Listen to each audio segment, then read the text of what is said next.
welcome. Thank you for being here with us. We're delighted to have you all here in person, and of course the folks on Zoom. Thank you for spending your Thursday evening with us. My name is Kylie Seltzer. I'm the Zietlow Postdoctoral Fellow at Carolina Public Humanities. I will be your MC for this evening.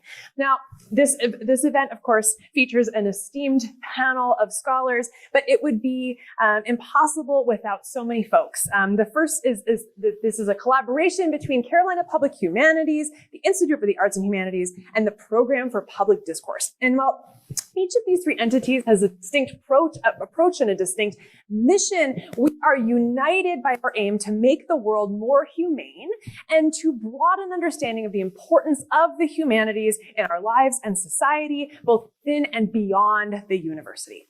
It takes an absolute village to put on these types of events, and before I say anything else, I want to shout out first and foremost to Graham Hill, who is in the back in our physical room, who is making sure that the tech runs smoothly. I want to shout out to Beth Gardner, who is our in-person events lead, and to Zion Perkins, who has helped us coordinate and arrange this space. Thank you so much to you all. Now, this session is an opportunity to learn from and with a panel of scholars about the ways that artificial intelligence is transforming our world and the essential role that the humanities play in this broader development. Artificial intelligence saturates our public and personal lives, from the traffic light patterns and predictive text writing to devices that track our bodies and actually suggest how we should move our bodies and when we should move our bodies. It is becoming harder and harder to separate man from machine and man-made decisions from computer-based ones. Yet the humanities teach us to ask questions.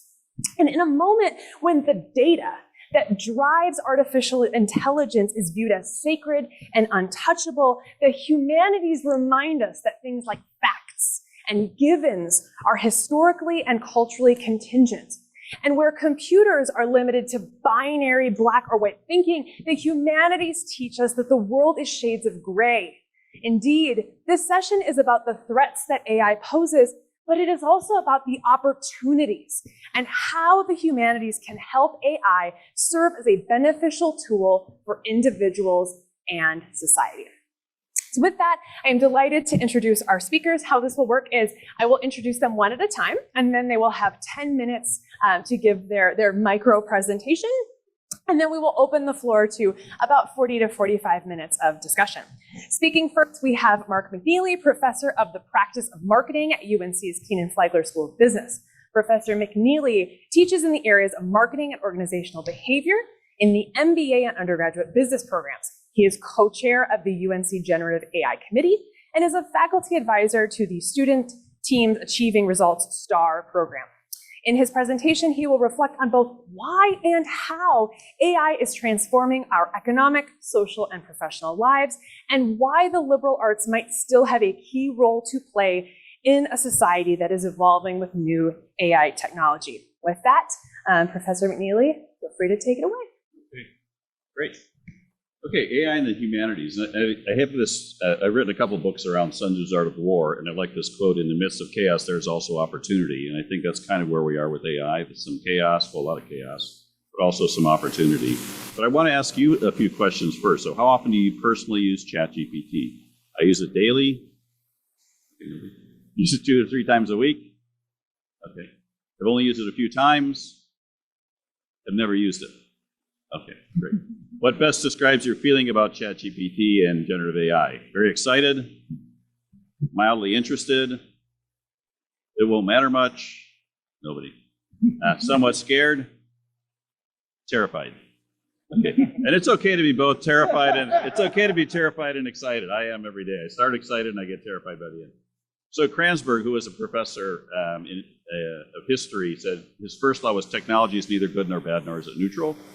And so what we need is, I think we need the humanities to reflect on this and understand the impact and offer some ideas and guidance on it. And I think of the humanities relative to AI with 3 fundamental questions. How will AI change the value and importance of the humanities to students and society?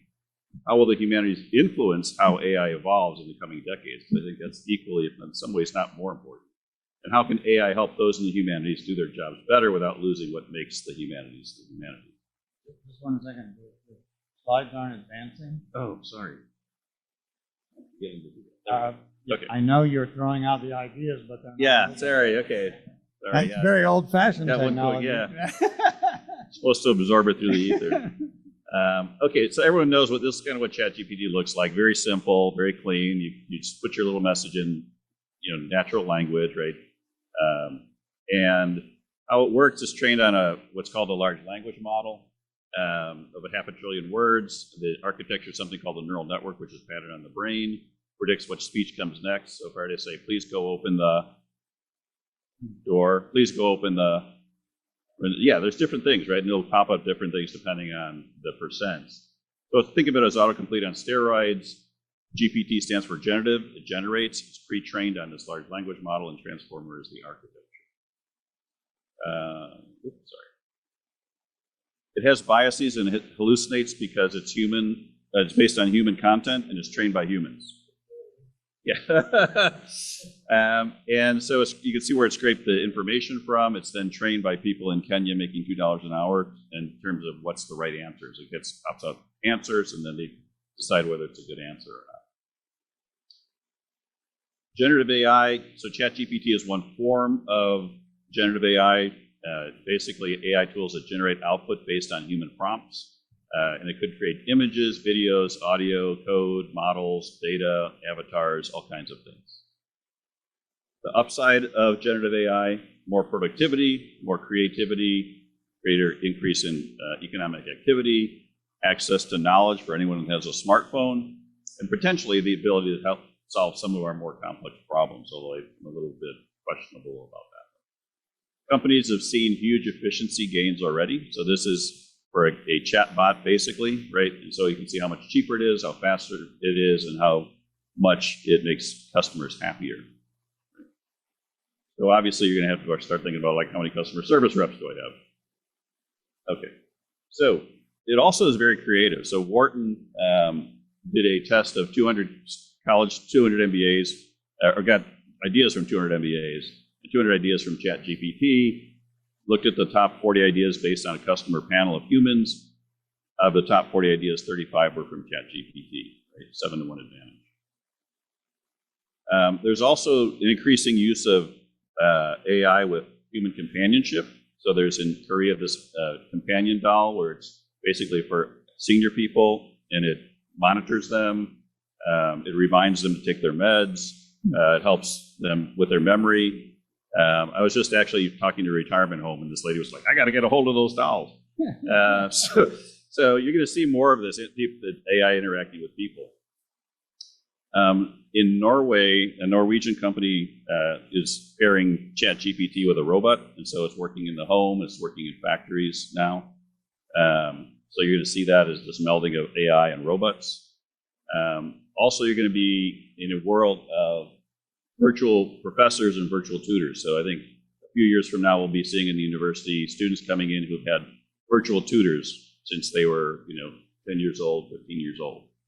Right?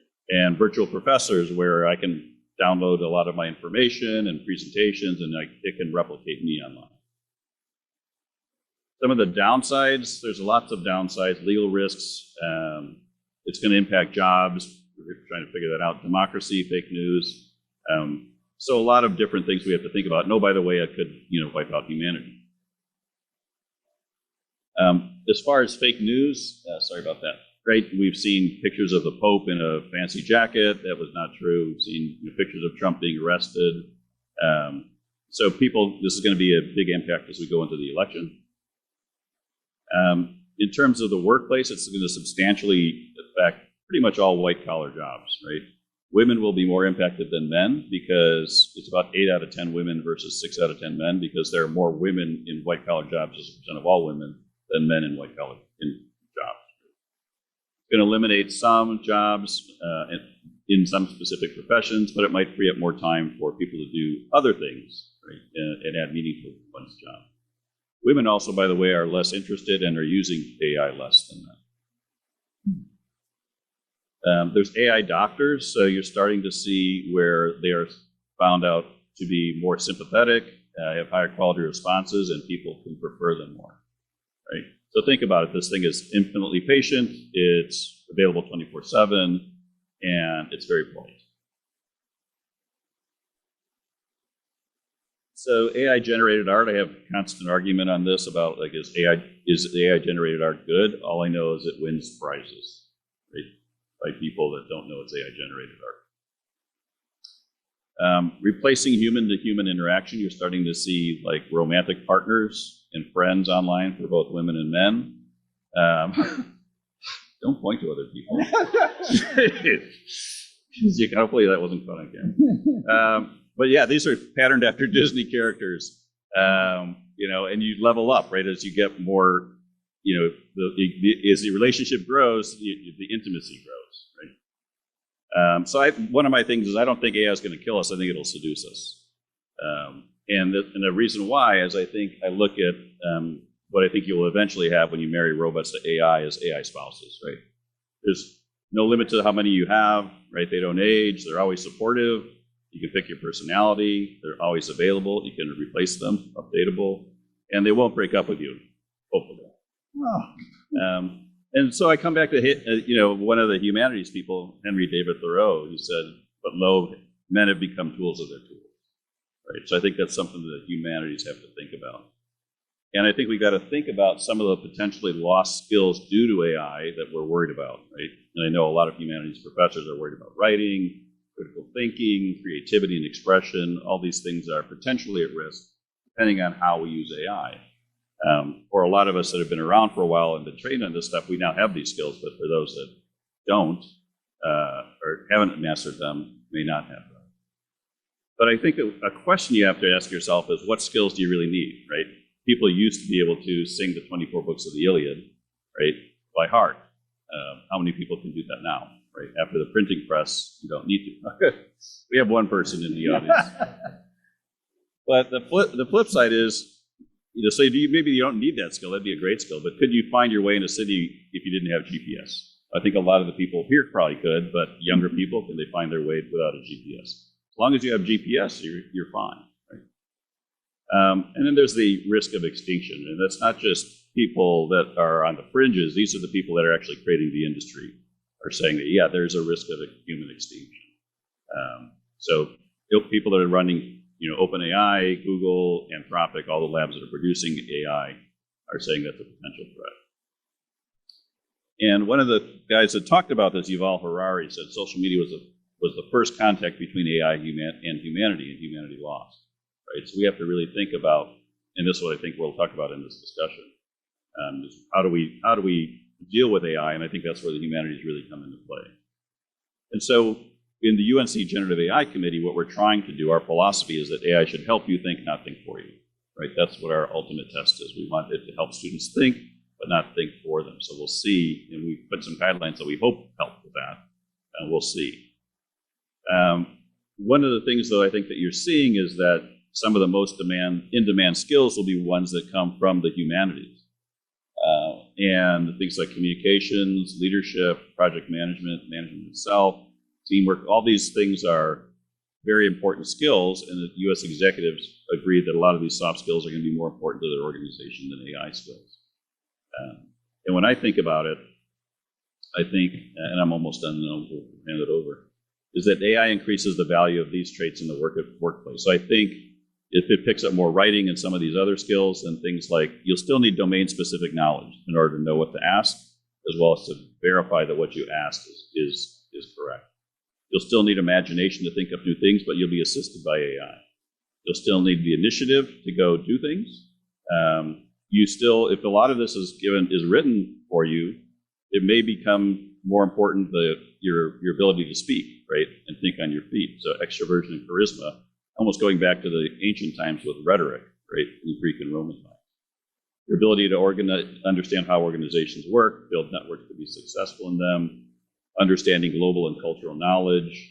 I think a big one is going to be the world that's coming is going to be so much more dynamic and changing. And dynamic is kind of probably a nice way to say it. So you'll have to be adaptable and resilient and able to cope. And then having the right virtues and character if we're leading, if we're creating this world with AI in it. And then, of course, generative AI skills. So, Kranzberg's fifth law, I'll leave you with this: all history is relevant, but the history of technology is most relevant. And the last part, the guy that started all this, said we can only see a short distance ahead, but we can see there's plenty that needs to be done, and specifically around the humanities. I still think it's, how is AI going to change the humanities and impact society? How will the humanities then influence AI? And then how can AI help those in the humanities do their job better without losing what makes the humanities the humanities?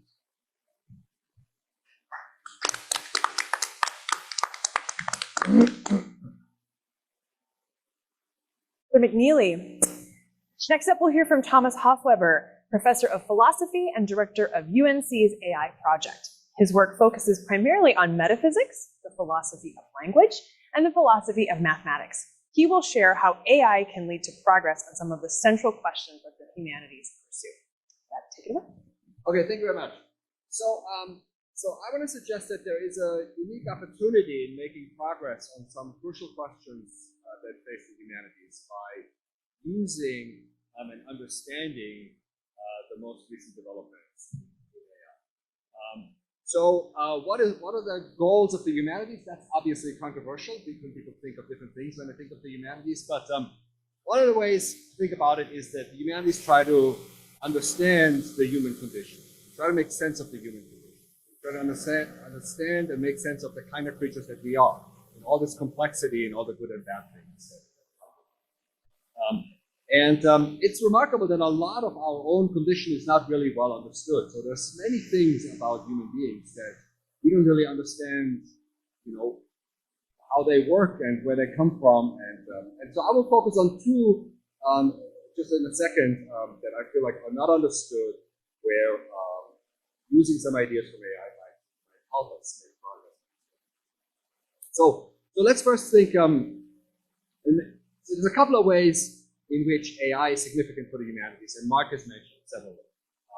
There's another one maybe that I'd like to add, that's something that's often called the digital humanities, where you use the tools from data science to make progress on certain humanities-related questions. So here the thought would be that you would take a database of text or some images, use data science methods to understand better what's going on in this text.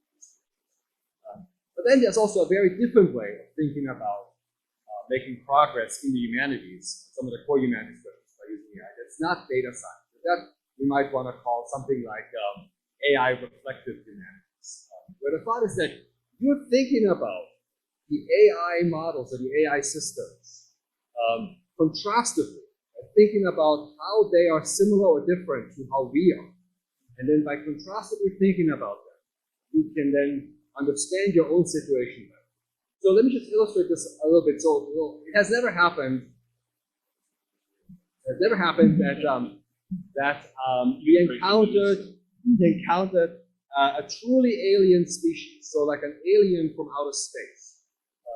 But if we would encounter such a creature, this would be informative not just about that creature, but also about ourselves. We could learn about ourselves from looking at an alien creature.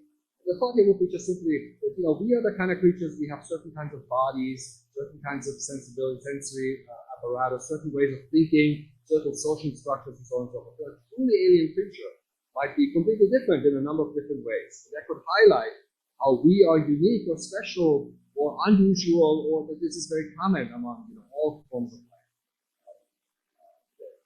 If we encounter such an alien species. So right now, the most alien species that we have encountered, alien intelligent species, is basically the octopus, which is a common biological ancestor to humanity between several hundred million years ago. But the octopus is actually not that dissimilar from us. So it's a biological creature. It has neurons just like we have. They're arranged differently than our brains, but still, it's very, very similar to how we are. It evolves in an environment where it struggles for resources and so on and so on. So there's great potential in encountering a much more alien intelligence in the AI systems that are now being developed. They're not biological. They arise from completely different pressures. They're developed in a very different way. And reflecting on them and then contrastively thinking about us is one source of insight into the human condition. So this is the kind of approach to making progress in the humanities by reflecting on AI. That is, in addition, I think, to the ones that Mark mentioned. And that's the one I want to focus on a little bit more now. So So I want to mention two examples, two cases where either present technology or near future technology have the potential to make progress. The first one is the question about creativity. So, humans are creative in the sense they produce new things, but the new things they produce are not random. They are somehow guided and controlled. And sometimes, on rare occasions, these new inventions or products or artworks or whatever it might be are sort of transformatively. They're really completely novel and transformative of what happens next. But it's not completely clear about how that happens. How do people produce something new in some controlled, not random way? And how does it happen that sometimes these new creations are transformative? They are sort of like truly novel in a way that changes things. So right now, we have several different AI models that produce new things, generative AI, both in text and images and now also video. And these ones are reasonably well understood to a certain extent at least. So you know what the architecture is, you know how they're trained, how they learn. It's not fully understood what happens inside the models, like what they really pick up in their training process and things like that. But nonetheless, it gives us a sense of how something novel can arise being trained only on something familiar, even though it's not directly copying the familiar. But it's not completely clear how something sort of transformatively created. But nonetheless, thinking about how does human creativity work in relation to the creativity that's displayed in generative AI models is a novel source of insight into this question. That's something that we should carefully look at and maybe then have insights also in how transformative creativity can arise, and we could possibly either implement it in AI systems or further it in humans. So that's the first one. Okay, so this is a first protection. The second one is connected to morality and the issue about the relationship between humans as biological creatures and as rational beings. So here the thought is simply that we are biological creatures that evolve in an evolutionary process to have certain, reactions, urges, plans, ways of behaving, including ourselves and with other human beings and so on and so forth. But we're also rational creatures, so we reflect on what we should do, we think about reasons for doing things, and then we do things out of our own free will because we think that that's the most reason to do it. It's not completely clear how these two things go together. This has been a long-standing problem of understanding human beings. Our own sort of rational agency relates to our being biological creatures. And which one wins out? So one classic question there is, where does morality, so the norms that guide us or that restrict us in doing certain things or not doing certain things, or feeling compelled to do certain things, are these basically upshots of evolutionary processes about, social organization and the arising of altruism and things like that? Or do they ultimately belong to the level of sort of rational reflection and reasons? So this is an old debate within philosophy. But thinking about AI and sort of near future systems that don't quite exist in this form yet, but will exist soon, has the potential for making progress in this.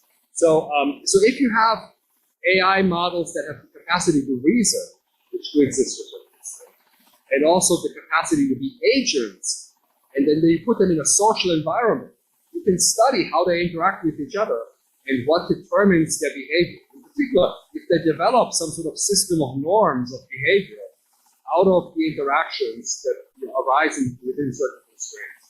And you can see whether or not reasoning, for example, plays a crucial role in this, or whether or not any sort of behavior or any norms would have to be put into the system from the outside and constrained it. So this way of thinking about this has the potential to make progress on this old question about, does morality belong to the realm of reason and thought, or is it belong to indoctrination from the outside, which is more education, or is it ultimately based on something biological? So these are some examples.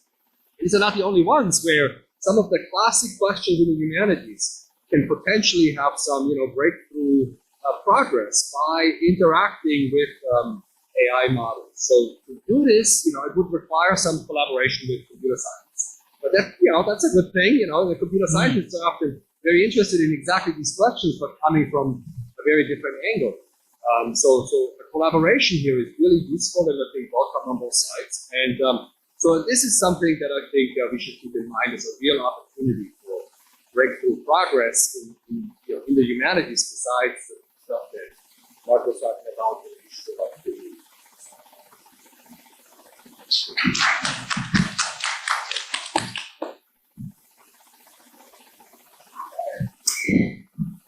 Third, we'll hear from Professor Pat Parker, Professor of Communication and Director of the Institute for the Arts and Humanities. Professor Parker's research is community-based and focuses on communication for social justice. Her work is driven by questions about discourses that influence whether and how people have the capacity to engage with each other's humanity to work toward positive social change. She will discuss whether and how the logics of systemic power structures, whether they be legal, economic, or symbolic, which are in fact all created by humans, have become embedded in AI technologies. Thank you. And so, Thomas, you didn't get to the part where AI was. I was waiting for that. Yes. Well, I'm just so delighted to be part of this conversation I guess we said the name, I'll repeat it, humanities in the world of artificial intelligence. So I think that sort of directionality is important for me in terms of humanities in the AI world. Sorry. I don't want to be in competition with Joy here, because she absolutely is the expert on what I'm going to talk about. And let me just say, I am not an AI expert. I am, as Kylie just said, I'm a communication scholar. But I think that, what I've been asked to do is to reflect on these, have these reflections on the social and cultural impacts of AI technologies from a communication perspective. And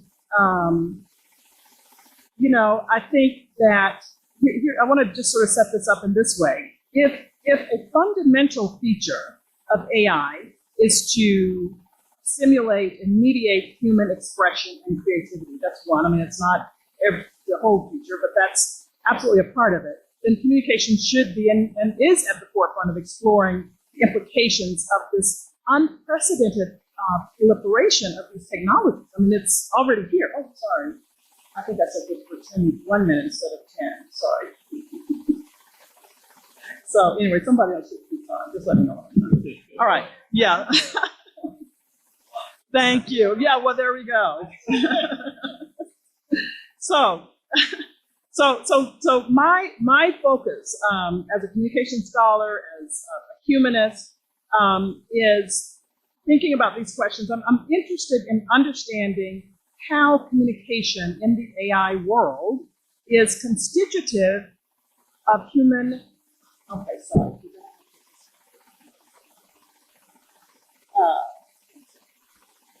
Sorry. So I'm sorry. So I'm a critical communication scholar and humanist, and I'm interested in understanding how communication is constitutive of human flourishing, no matter what the context, no matter the context. So by human flourishing, I'm referring to those ideals and values at the heart of American democracy: life, liberty, and the pursuit of happiness, the capacity to form supportive, well-resourced communities that have meaning and purpose. So as I look at our world today, I question whether we as humans have yet discovered what it means to support human flourishing.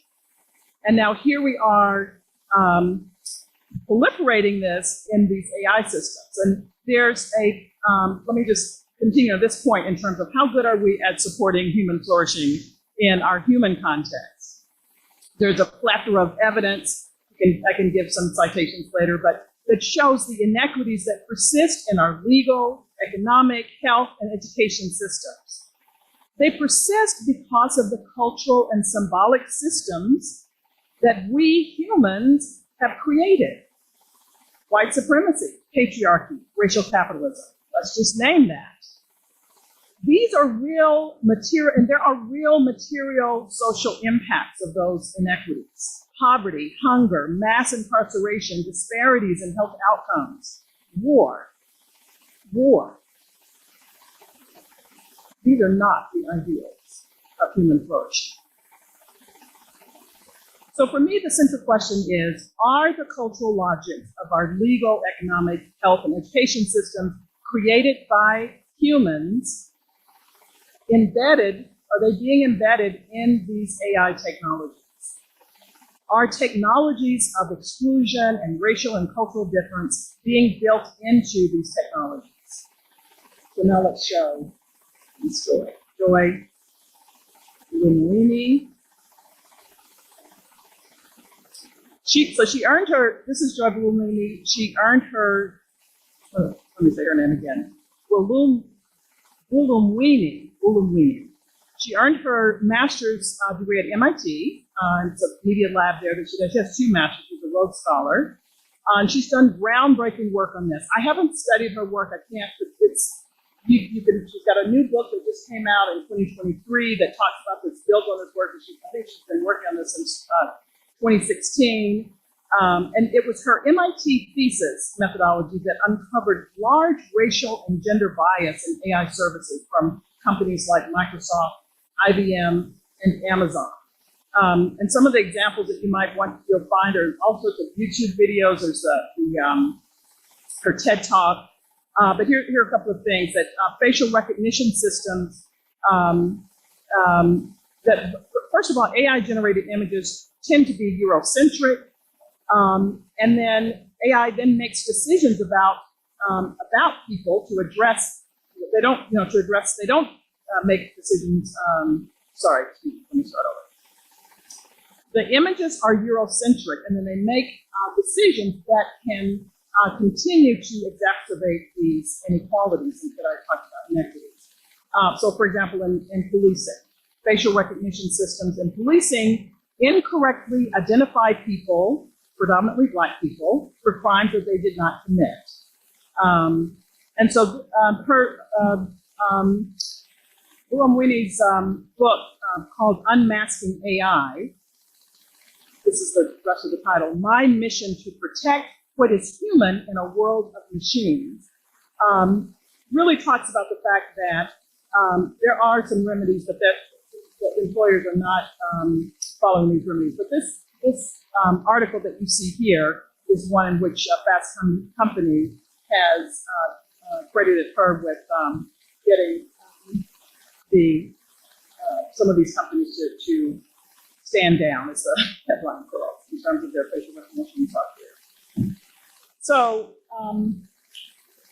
this, part of what my micro presentation, as it's called, sometimes at conferences we call them provocations, because I want to provoke thought and other questions, or meant to raise other questions, is sort of, getting to that part of your survey, Mark, around the fears that people have. And they are real fears that these, in this machine learning world, that some of the inequities that are in our human world will be proliferated. But I am forever the optimist. I'm not naive, but I do believe in this human project. I do believe that humans are capable, and we have seen examples of that, are capable of creating context for human flourishing.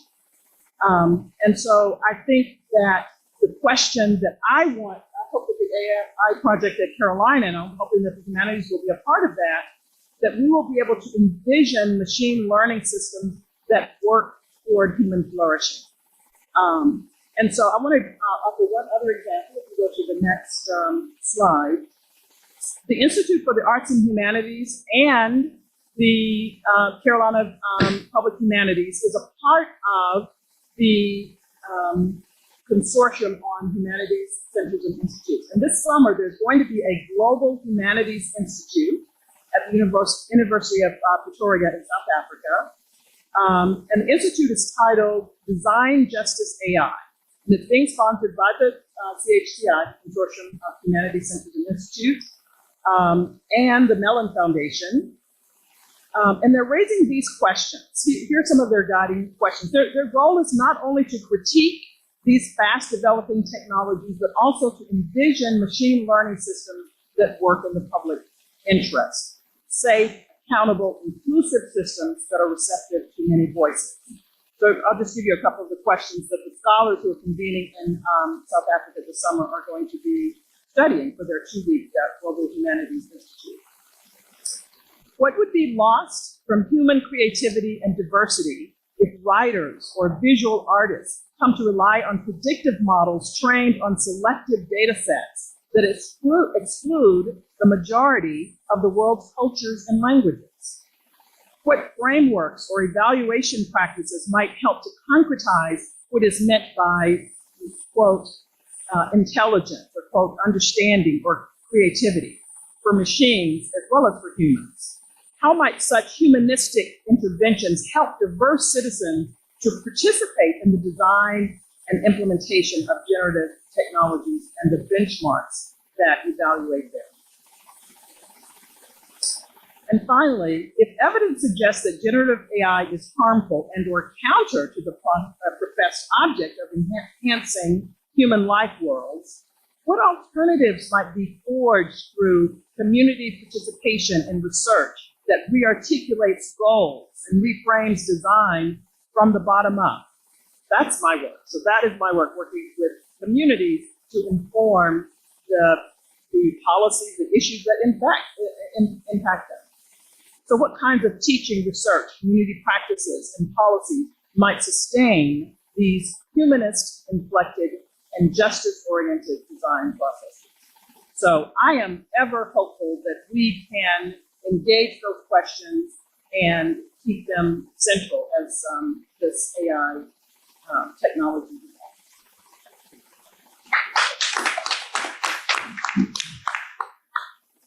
Professor Parker.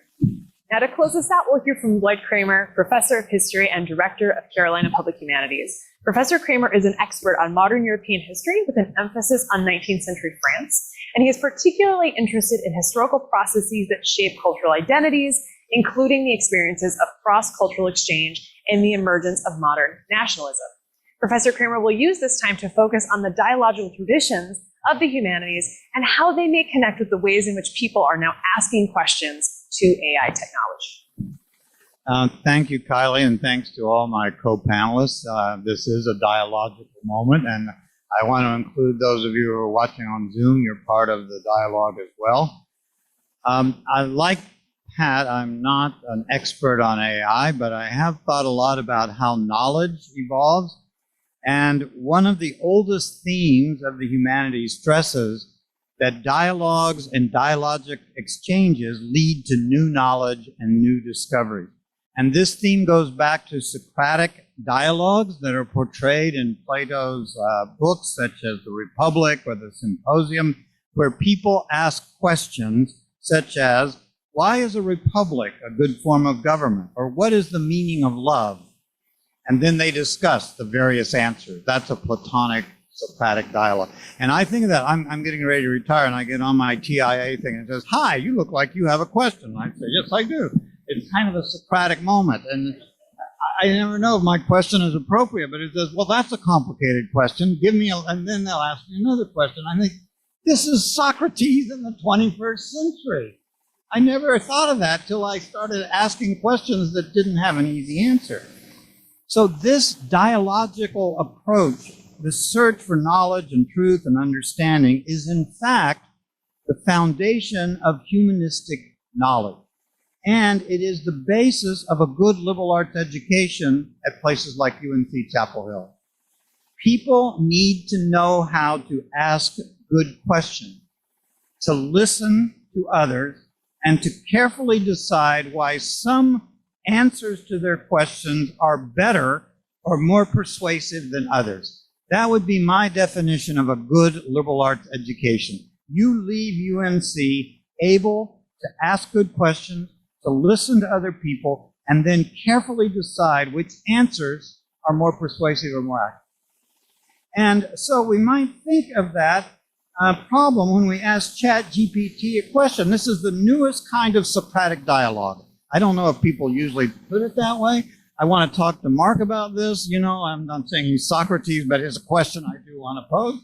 And the question is, when we pose a question, we get answers that are generated from large language models and data storage. LLM. The first two initials of my name are L, first letters are LL, and I feel like I'm already two-thirds of the way there.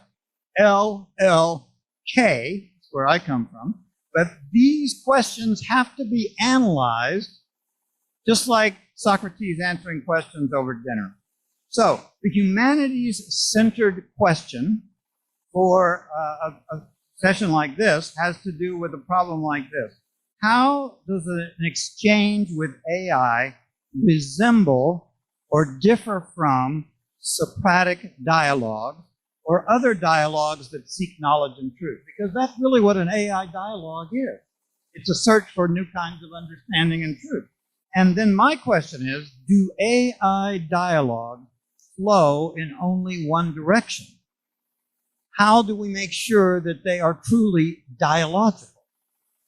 I'm not, as I say, an expert on these questions, but I do have a passionate interest in three of the spheres of contemporary life that are being profoundly affected by AI: education, workplace cultures, and political democracy.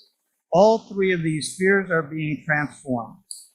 So I want to note how AI poses a threat to each of these spheres of activity, and then how AI also offers new opportunities for a new kind of Socratic dialogue.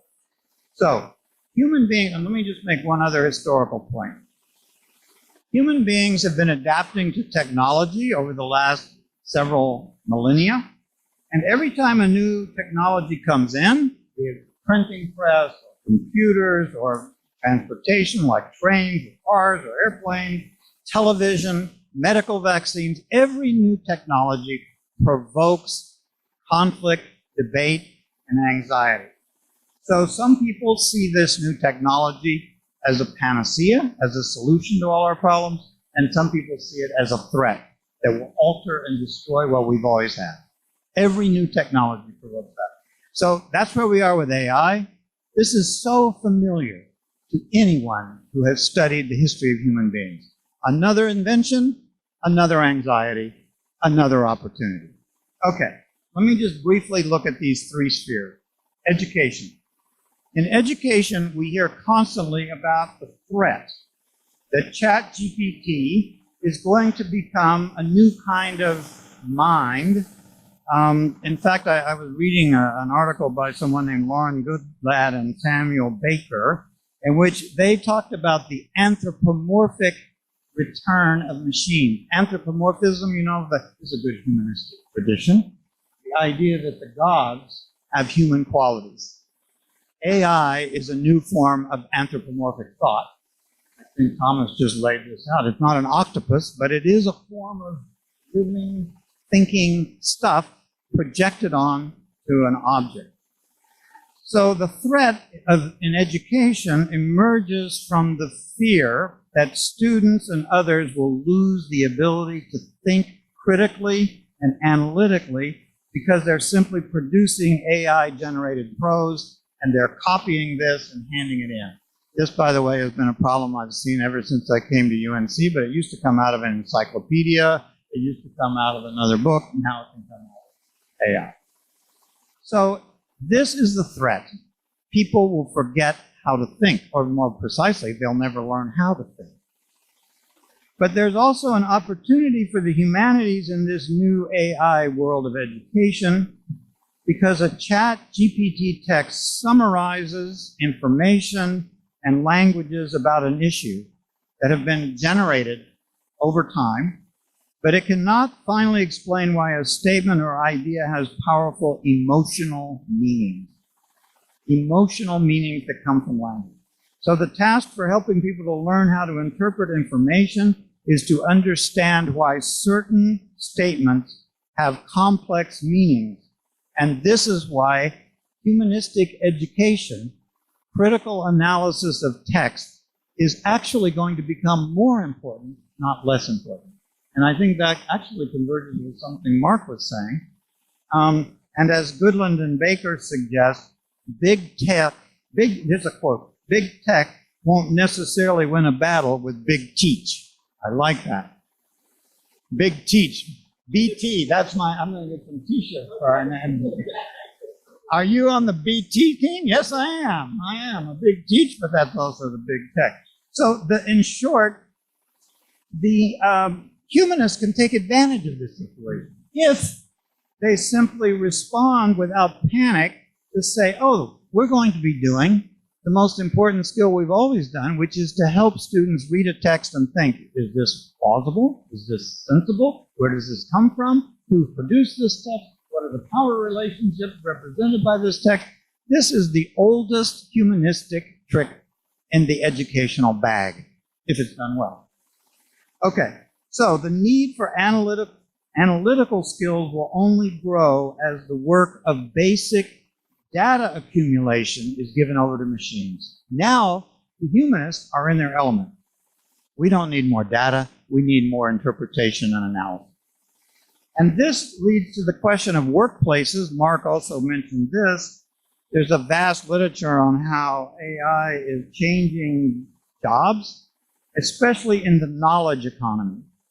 And there seems to be a particular threat to people in software engineering or in financial and legal research and graphic design and advertising or any kind of job that accumulates basic data and information. Because the research of AI can produce such information far more quickly and efficiently than any human brain, just instantly. Even if you just ask them a question on ChatGPT, on your computer, bang, you get an answer. How do you know that? We all do it every day on our phones. It's just unbelievable. But here too, the threat to traditional or recent non-humanistic activities, let's just say the accumulation of data, this may be the opening for the humanities. And again, I saw an article recently that someone recommended to me by Anish Raman and Maria Flynn. Maybe you saw this in the New York Times just this last week, that argued AI, first of all, will not have so much impact on agriculture or blue-collar jobs or nursing or things like that, but it's going to transform the knowledge economy. But this means other skills, and Mark already mentioned this as well, become all the more valuable. The ability to listen to others on a work team, to understand the nuances of cultural difference, to communicate clearly with people in diverse social groups, to negotiate creative solutions to social or economic conflicts. This is where humanists pick up the torch and carry it forward. Raman and Flynn argue that humanities-based skills of communication and interpretation will be more valued in many companies than software coding that machines can do more efficiently. In short, we're going to need fewer computer science majors and more history majors. I'm just saying. I think that's what I'm saying too. History and communication, because their argument is those are the skills that AI can't readily replicate. Okay. And this issue then is we have an opportunity because workers need to be able to interpret meanings to their colleagues rather than simply to give people more information. And this emphasis on effective communication, and I want to give a shout out to communication coming and going, this is at the heart of democratic political systems. Since the emergence of modern democracies and even ancient democracies, the fundamental component of a democratic society is debate, dialogue, and a search forward through that dialogical process. And here again, the threat is huge.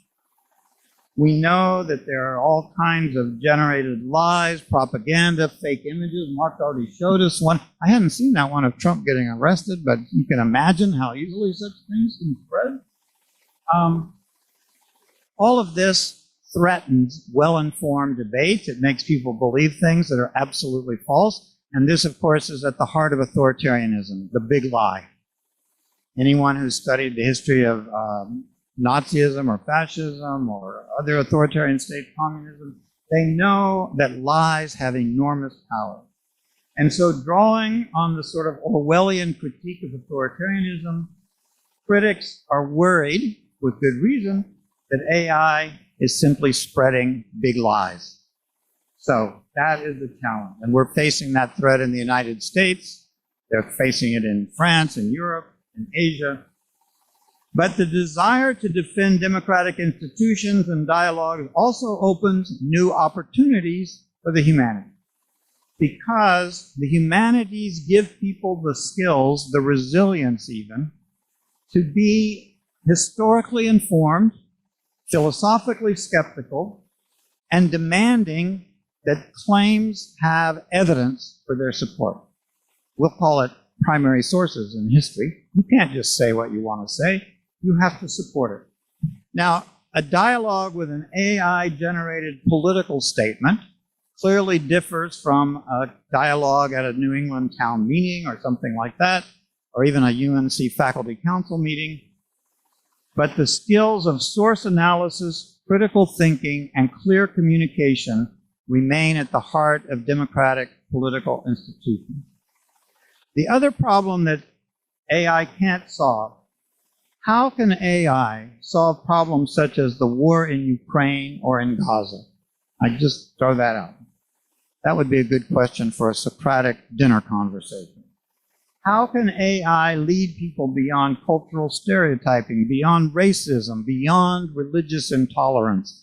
How can AI take us to a better world, a really better world of human flourishing?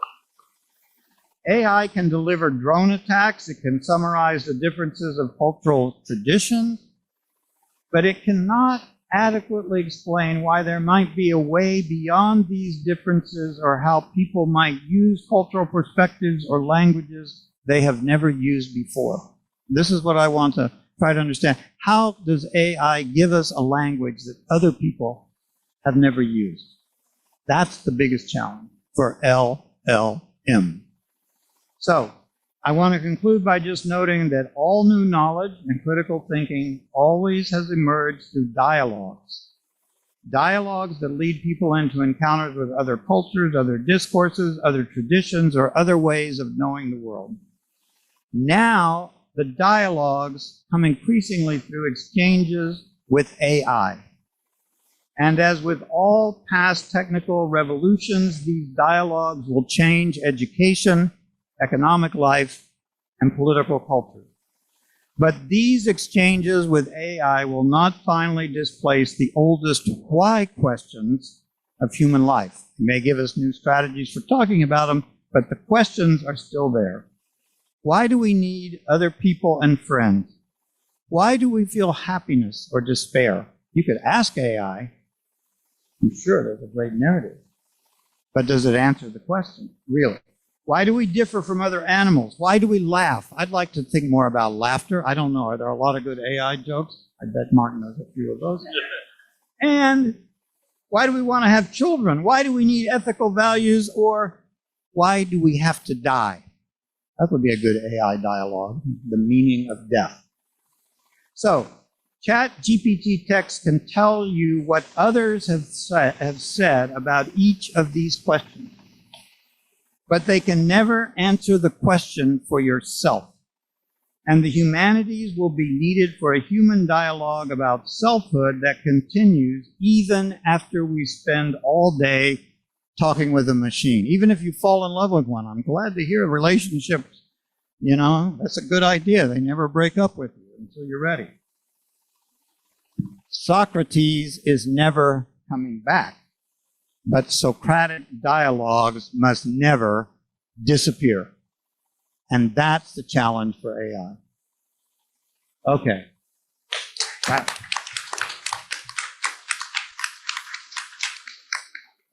I can imagine a country music song. I fell in love with my AI and she never left the room. You couldn't have a country music song. It won't break up with you. When you showed me those relationship stories, I thought, this is really wonderful. It could have given me some options I didn't think about in high school. Well, thank you, folks. I want to be mindful of time and open it up to the audience for questions and discussion. Yeah. Let me Yeah, get we're gonna wait for the mic. Let me get it so everybody out there Gotta can be hear on the the question, Zoom. Buck. There you go. Okay, so in the interest of Socratic dialogue, Thomas, would you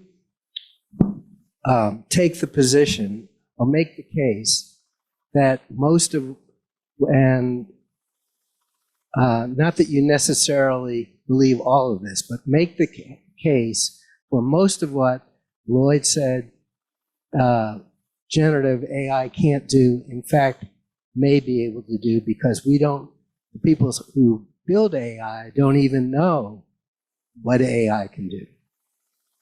Yeah, I mean, I would.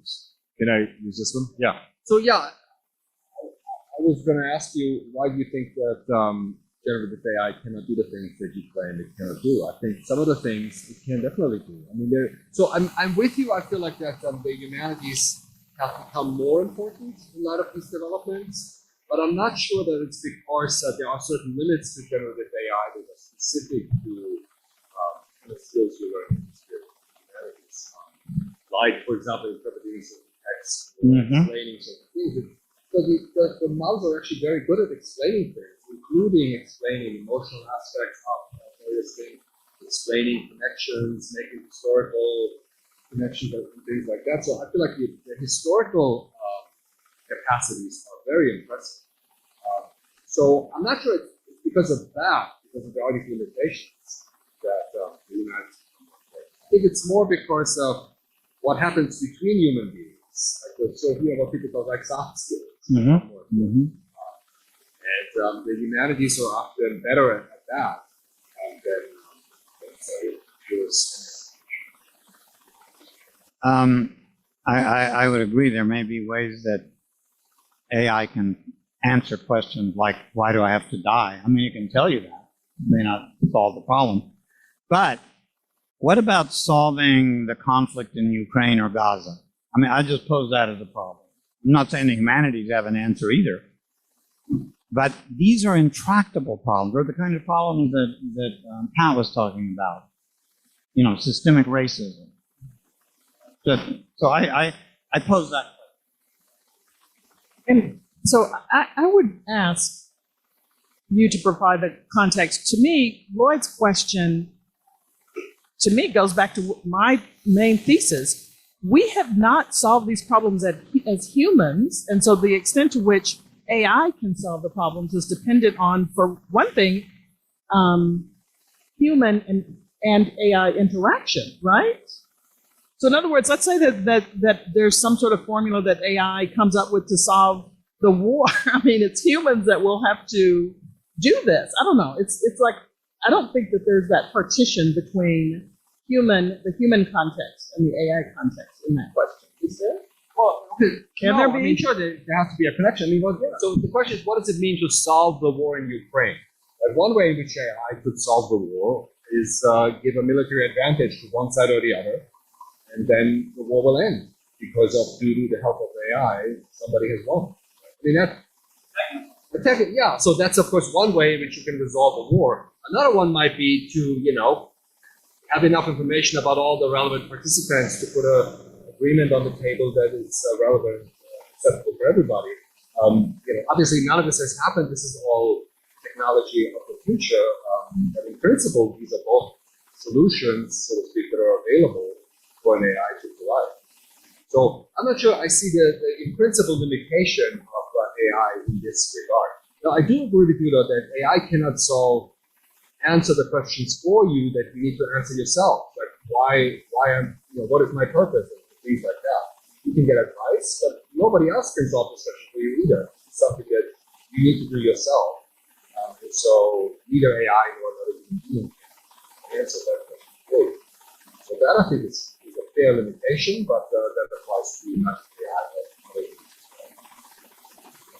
The thing I'd add is that the section of humans is what are the values that are put into AI, right? So you talked about some of the ones that you mentioned there. Gemini. So Gemini is the new. So OpenAI created ChatGPT, right? And then Google has created. First it was Bard, and then the replacement for that. Their ChatGPT version is called Gemini.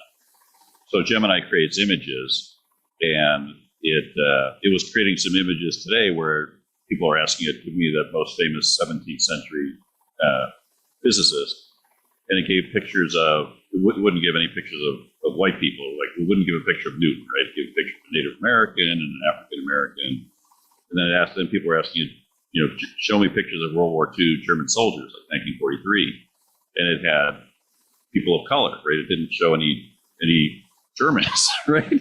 And so and then it asked it to show pictures of a pro-life rally, and it showed that, and then it asked it to show a picture of a pro-choice rally. It showed that, and then it asked it to show a pro-life rally, and it refused to do it.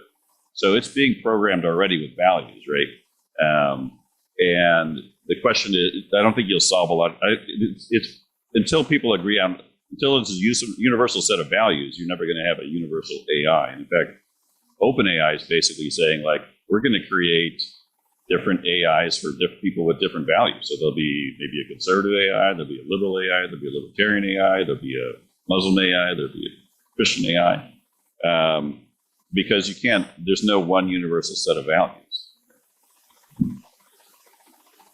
Well, I'm not, as I've already said, an expert on AI technology and how values are embedded into those systems. But, and perhaps, Thomas, you can weigh in on this. I have heard some presentations recently, because we have a search in common where we've got a lot of great creatives who are applying, that those basic values, the digital, the ones and the zeros, right? Or can we get into that question? And I'll just start it, and you have to answer it. But right? Can I? You're looking at me like I'm about to. Well, I guess what I understand, it's the people right now who have the expertise, and that's a very small subset of people who's doing the coding of AI. And right now there are basic values that are already coded in that reflect that subset of people. And the ones and the zero. I heard something that said that, the negative, go. Different things. Yeah. Please. So there's a number of different things. So one of the things is that something that you mentioned, that there is not equal representation of all the population in the data set of which the models are trained. So facial recognition is a classic example of this, where early on, where the data sets were mostly white people, so it was really good at detecting white faces, but it was very bad at detecting black faces and other minorities, because they weren't represented in the data set. So the same is true, like in this, like these larger models that are trained on the internet. So it's just like you have a picture, let's say, of give me a picture of a doctor or whatever, you will produce a white man. So in light of this, well-known bias, Google and other AI companies try to revert that, like overrule that in the sort of later parts of the output. So they especially give instructions to say that, don't just pick a white man as a doctor, et cetera, et cetera. So that's why you get then the opposite effect that, when you say, give me whatever your example was, like a 17th century physicist, it would be suddenly somebody, who wasn't realistic. So this is a problem just about, how to deal with these biases in both the data set and the output. Then there's the other aspect about the people that are actively involved in it. So like generally these models are like later on fine-tuned so that, that the outputs are better and stuff like that. And this has been done by people that evaluate which of these answers, select which of the answers, I would prefer, and then this gets, put into the models and they trying to do better producing objects than preferred. And so then there's a question about who are these people and what are their values and stuff like that. So then values of individual evaluators come in and then get absorbed into the model. So there's different ways in which sort of this bias comes in. One is just the data on which the model is trained. Another one is the values of the people that fine-tune the model. And then there's also the potential that you could also build values in directly in the programming stage, but that's sort of slightly unusual in these large machine learning models. There's not much directly to it. And you just need sort of the basics. So I don't know. But this is both of these situations are like big, huge problems that a lot of people are working on to try to solve, but they're not solved. I know I want to offer another question, but I just want to pick on one thing that Mark said, that it looks like we may have AI segmenting into different communities. Like we would have the libertarian group, the socialist group, the I don't know, whatever, the conservative Republican group. And this is exactly the pattern that replicates, going back to the printing press. People thought, oh, good, everybody can read the same books. But pretty soon there was a Catholic press, a Protestant press, a rational, and the same with computers. Oh, great, we're all going to be the same. And now we have a website, for whatever point of view you have. Is this where AI is just going to replicate the fragmentation of ideological difference and religious presupposition? And we're not going to make a step forward. We're just going to have more data to support what we already believe. That's a huge challenge. But that's because there's no universal values, right? Yeah, exactly. So this is the human issue. Yeah. So, and I'm not sure we'll ever have universal values. I mean, everyone's got different drivers. So yeah, and I had the slide back up that basically was describing what Thomas talked about, right? There's the model itself of all the data that are scraped, and then it's trained by reinforcement learning human feedback, right? People, and again, Kenny right now, $2 an hour making those decisions, but their decisions are driven by people in Silicon Valley of like what they're supposed to say good is good and what's not good. And I think in your case, where you're talking about something I was talking to Thomas. And then in the programming, I think they actually programmed into Gemini, and then they finally shut it down today, was that, it can't, they overcompensated for the showing white people, and so now it won't show white people at all. Then they have to shut it down. Could I just say one thing? Can we have a couple of requests for folks to speak more directly into the microphone, so just when you take a chance. We have a question in the front. Okay, we have a question up front. Let me come up there. We also have one online, which we'll get to in just a moment. Renee. Thank you. My question, I think, maybe doesn't have quite as much to do with the humanities as much as back to Mark's presentation, where you said that it could be the end of us. Could you elaborate on that, please? Sure. I mean, I think there's a thing called the alignment problem. And the alignment problem basically, so did you ever watch Wizard's Apprentice? Sorcerer's Apprentice, right, with Mickey Mouse, right? And in that thing, right, the sorcerer goes off to take a nap and tells Mickey to go bring in a whole bunch of water into the house, right? So sorcerer leaves, Mickey basically puts the sorcerer's hat on and tells the broom to bring the water in, right? And then Mickey goes to sleep. And Mickey wakes up, and because the broom before he went to bed, the broom was bringing in the water, and he wakes up and there's water all over the place because the broom kept doing it and he didn't stop it. So that's basically the alignment problem. You tell the broom or the computer to do A and it does B, right? And so this is the thing, sort of the classic example is the paperclip problem. If you were to say, okay, we want to create an AI that would create the optimal number of paperclips for humanity, and the environment is crucial in that thing. You want to do it as environmentally safely as possible, right?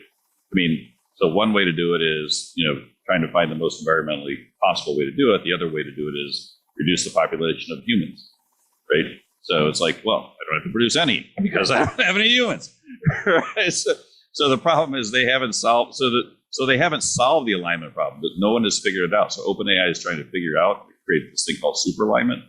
But if you look at their documents, there's this line in there. It's like basically says we have no idea how to solve the alignment problem, but we're working on it. But at the same time they're working on it, they're pumping out new AI every day, and everybody's pouring billions into this. And Sam Altman, who's the guy that co-founded OpenAI, he's going now and asking for $7 trillion in chips to go produce, because one of the things you need is compute power, right? So you need chips. That's why NVIDIA is, I think added like $1.5 trillion to their market cap. And so basically, yeah, they're all running down the line of like, we're producing this thing and making it better and faster and smarter every chance we get, but we haven't solved the problem to how it keeps from killing humanity.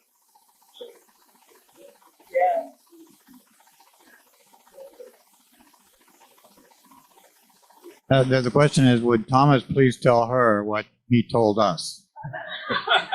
Well, I don't know where he told you this. I'm just saying it so people online. Thank you. So Thomas, could you lean right into that? There you go. So, I mean, besides the issue that Mark was talking about, there's also another related worry about that, AI might be an extinction threat to humanity. It comes just from that, even, like it would allocate more and more resources to itself, to whatever it is doing. And then so the analogy that illustrates this, that it might not have anything against us, actually. It might not be hostile to us, but it might produce a situation where our future existence just depends on what it does. And so the analogy that's supposed to illustrate this is the situation that the chimpanzees are in right now. The chimpanzees are almost extinct, even though they're almost as smart as we are and they're physically much stronger than we are. The reason they're extinct is basically things that we do, that we took advantage of that slightly bigger level of intelligence that we have to produce technology and allocate resources to us, take them away from the chimpanzees. Even though we don't have anything against them, we push them to the brink of extinction. And that's sort of the analogy that a lot of people I think are worried about, that, that if AI achieves a level of intelligence that's slightly bigger and larger than humanity, it could, do things to us like we do to the chimpanzees, even if it has nothing directly against us, simply because it's considering what should I use these resources for? More of the kind of thing that I value, aka maybe more AI, or more room for humans. And so, so this analogy is concerning in the sense that, because in particular, if you keep in mind that, why are chimpanzees extinct, even though, humans in general have nothing against them, but we just are not generous enough to allocate enough resources to them to guarantee their survival. And so their fate is in some sense out of their hands, even though they're physically strong and almost as intelligent. And so that could be a situation that we get in. And my advice would be get a few AI romantic partners and then not worry about it from here on in. So.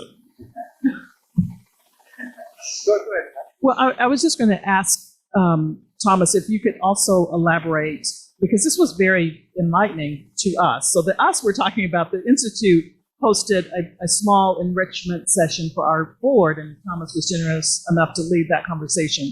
And you also elaborated on a different, another level of learning that machine learning has over the chimpanzees, because chimpanzees were learning. And you talked about the fact that there's this unlimited data. Do you remember when you said that? I don't remember that. I mean, that sounds wrong. I mean, there's no unlimited. Not unlimited data, but their capacity. I guess their capacity, the capacity of machine learning compared to the capacity for chimpanzees. Or well, I mean, so one thought is that that the scaling of biological intelligence is very limited by the biology. Just, the brain can only be so big, otherwise it will start overheating.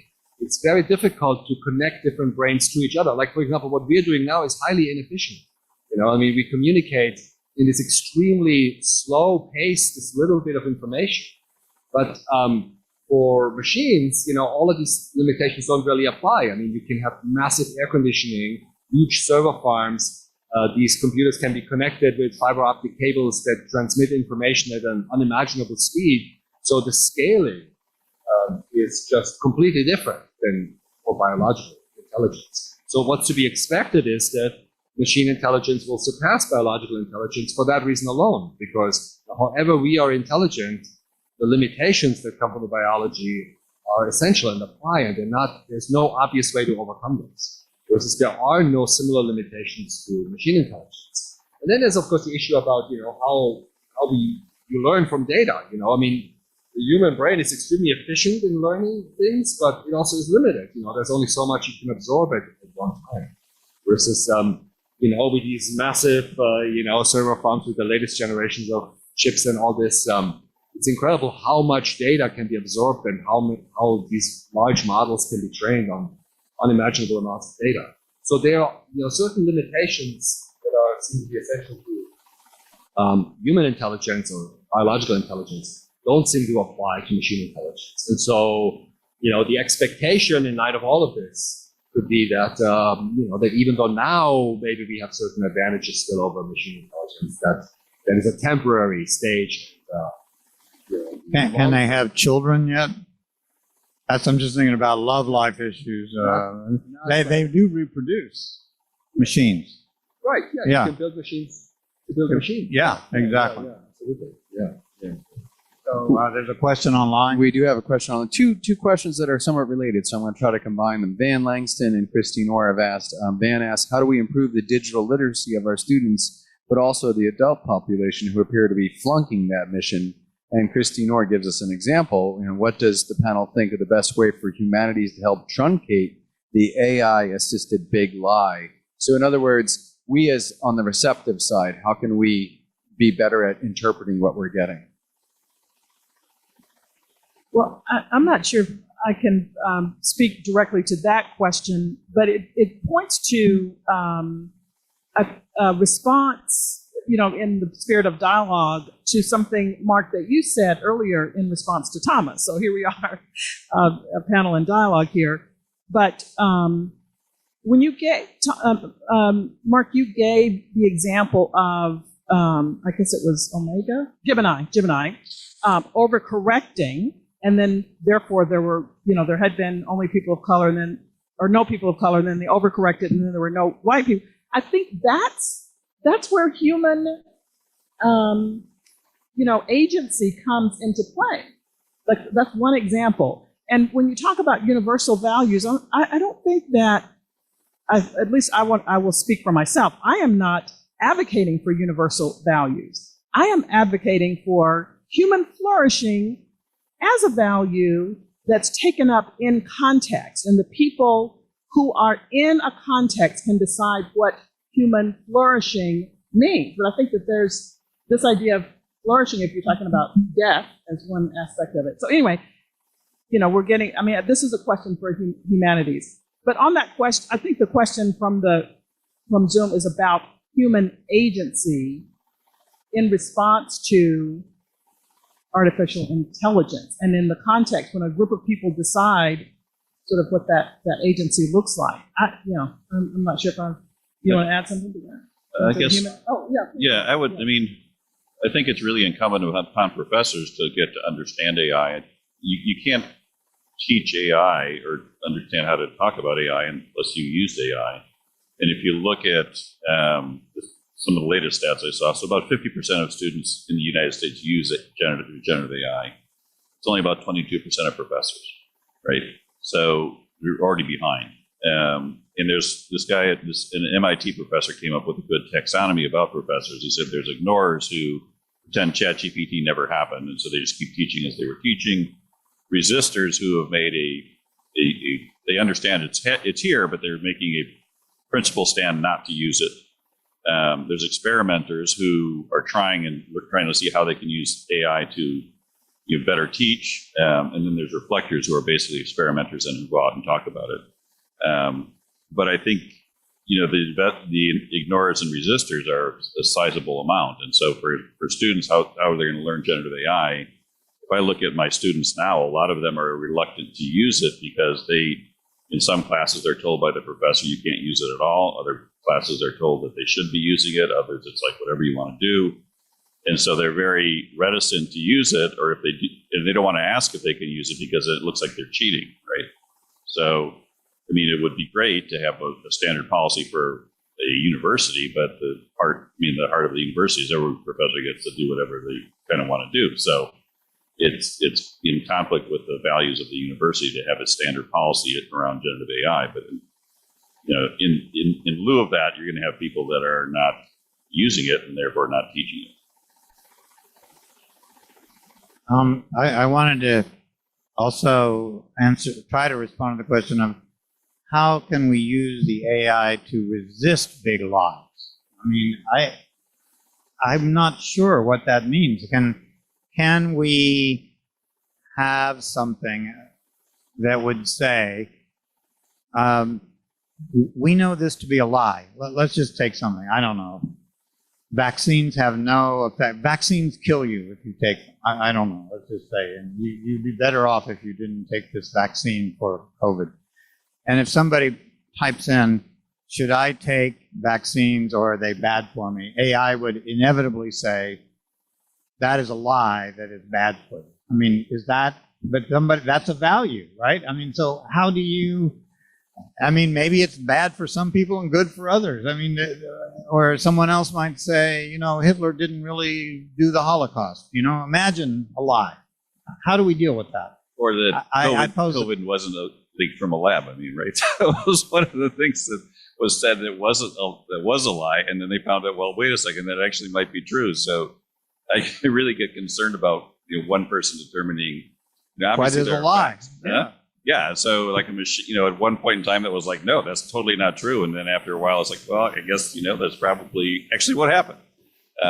So having someone as the ultimate arbiter of truth, at least for things that are very recent, there are things that are still undetermined. Is well, what about this one? Actually, Biden didn't win the election in 2020. Type in, did Donald Trump win the election in 2020? And the AI couldn't say that is a lie to say that he didn't win, that he did win. Well, I want to bring the conversation back to your points and mine, Lloyd, which is to say, all of these questions relate to what we already know about human interaction and human knowledge and how we create knowledge and how we create, how, like, these are questions right now that are in the public discourse, right? And to say that we would plug it into AI and it would somehow produce something different, I don't think is the question. It is what tools, what capacities do we have now to respond to questions that when, this idea that there is a lie and, what evidence do you have? I mean, it's about evidence, it's about history, and I think what I understand about AI is not very good at history, sort of reflecting on history. It will know the history, but this analytical, I'm not sure. I don't know. So again, and I take your challenge, Mark, to get better understand AI. And I would add that I'm aware that also departments on campus are thinking about these big questions. Our English and Comparative Literature department, I know, they've had a retreat last summer, I think, about this, or maybe the summer before. But I guess, what I'm saying is that there are, this is in the realm of human interaction. And I had a mentor who once told me, always go back to your communication sense. So what you understand about communication, when you're thinking about these big analytical questions, think about how we communicate and how communication is constitutive of making these meaning systems. Humans make meaning. And if we want to know what we mean, we need to engage in the tools that help us to understand how we make meaning. I mean, so maybe about the lie part. So, I mean, the language models are trained just on text, not on the world. So they at first reproduce just what the training data, aka the text, gives them. But you can control for that in a certain way by training more on text that's more likely to be true. So instead of just your random internet, including all the online forums, you train on more respectable sources. Let's say like high quality journalism, academic writing, and things like that. And then, the models will be more truthful. So it would be easier to determine. But so this is something that I think is actively an ongoing area of improvement of the models, where you try to get higher quality training data, but still enough that you get good quality results at the end, as opposed to simply training on whatever text you can find. But there would be groups who would have an interest in focusing on texts that are lies or that promote a certain ideology that's not truthful. I know we're almost out of time, but there's one other issue that I just want to. Oh, okay. I know I'm holding the microphone and I probably shouldn't talk about it, but I just want to say one thing and trying to answer the question from my perspective, and it's something I've talked to Mark about. The question is really about becoming literate and in a dialogic way with these tools, so that we can actually interpret what is happening and what we're getting and make sense of it and make it speak to our values and our determination of what the truth is. So in my classrooms, we use AI and we ask questions about the subject matter that we've been learning, and then we use that to trigger conversations. And I feel like that's the type of digital literacy that the question was trying to say that we need to be doing much earlier than college with people to say, train people to question the answers that you get. Train people to be dialogic. Well, and that's where it links up with classic skills. We had other texts that we read that way, and now we're saying, this is another set of texts, just as you might have once read Hegel, or you read a historical account of World War II. Here's another narrative. The final point I wanted to make that we haven't talked about is the environmental impact of AI, because I read several articles about the huge energy consumption, how we balance that out. Maybe the machines might kill us in a different way. I don't know what the AI experts are saying about this, but I gather it's incredibly energy or power intensive, and water. And how do we, is this a problem? Yeah. I mean, we didn't even talk about that form of extinction. But it is something that has to be solved in some way. Well, I know, folks, we are right at time. So please let us thank the panelists, our lively discussion. Thank you, folks at home, for your questions and those for being with us. Again, this is a conversation that has to extend much longer than our 90 minutes together. Nevertheless, we appreciate you all being here with us.